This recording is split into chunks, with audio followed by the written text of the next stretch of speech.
This is Caitlin reporting for World Religious News. Today we will cover top stories on Confucianism, and later we will have an interview with Confucius himself. Thanks, Caitlin. First off, let's explain a bit about Confucianism. Confucianism started off as a philosophy or way of life and eventually progressed into a religion. Right.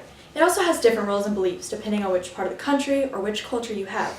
For example, in China, where it was founded, many still follow Confucianism's first taught belief that there is no God you should worship. But in other cultures, they have adapted their set of beliefs into Confucianism, bringing their God into the matter. Their belief in death applies to their belief in spiritual harmony, that when you die, your spirit shall live on. Also, Confucians are taught that it is their primary goal to be educated, self-motivated, and self-controlled. This was because they have to maintain proper balance with their Tao or change in society as a whole. They also felt that shu or mutuality should guide all actions. An example of this would be, do not do to others what you do not want done to yourself.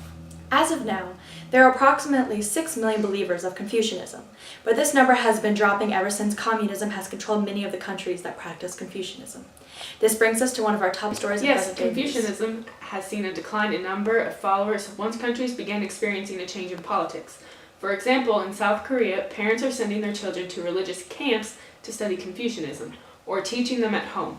Even though Confucianism was founded in China, the Chinese believe Koreans to be more Confucian. The change in politics has really played a big role in this. Once Asian countries stopped being ruled by old kings and rulers, and communism and other form of more modern politics took over, the philosophy of Confucianism was no longer required or globally taught.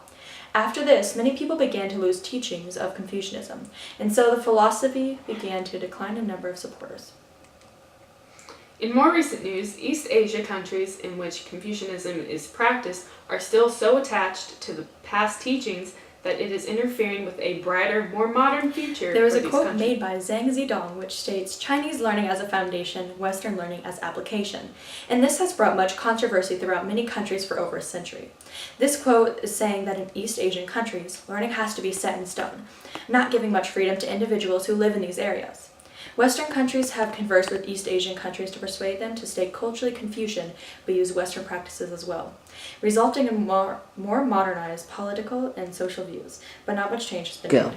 Confucian beliefs have made it hard for East Asia to become a democracy. There are two sides to the statement.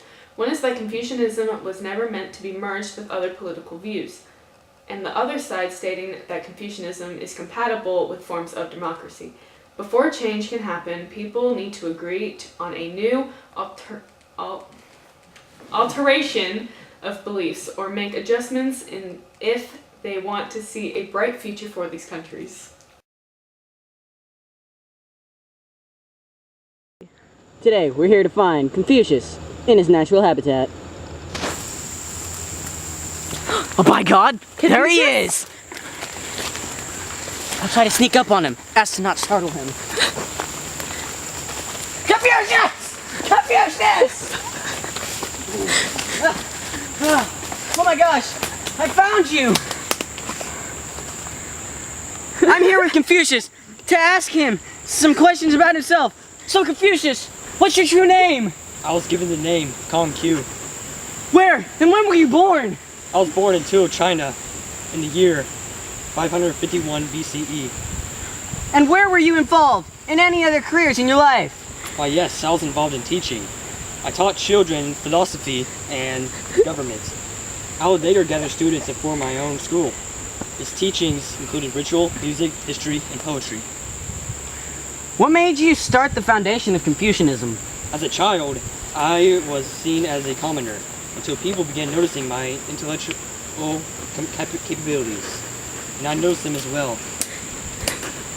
Once I started studying more and began teaching, I figured out a new way of life in which